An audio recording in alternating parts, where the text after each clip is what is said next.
Good morning guys. Magluluto naman ako ngayon ng ginisang string beans with may leftover kaming fried na tulingan. Siyempre maglalagay tayo ng bawang at sibuyas. Ngayon natin ang sibuyas.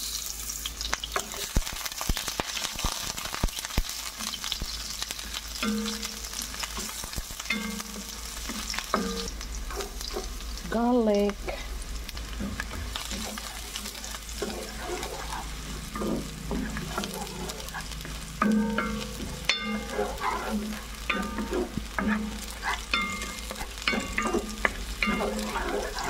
I-add na natin ang string beans.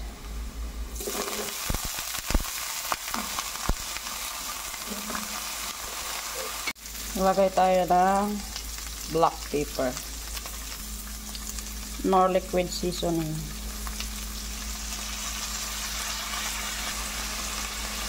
Mamacitas, baka naman, char, oyster sauce.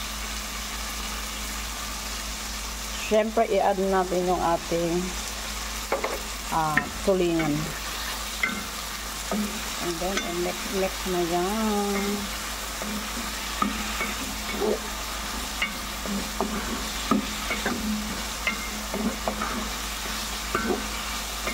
Para lumasa talaga yung fish. So, mag-add ako dyan ng konting water para maluto lang yung ating string beans.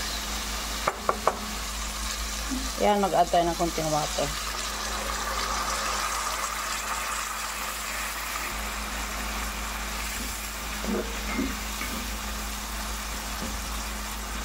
Sakto na yan na maluto yung ating string beans.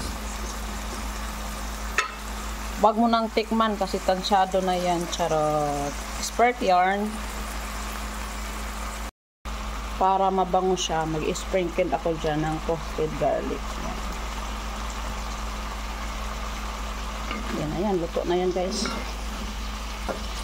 I hope na nag-enjoy kayo sa aking vlog for today. This is mini vlog only.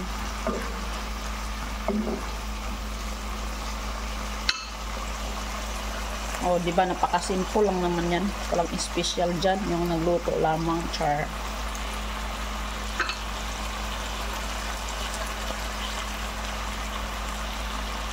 So, ayan na yung ating ginisang sitaw. So, walang soy sauce yan ha. Oyster sauce lang at saka nor liquid seasoning. Napaka-simple. So, that's it guys. Thank you for watching. See you on my next video. Bye.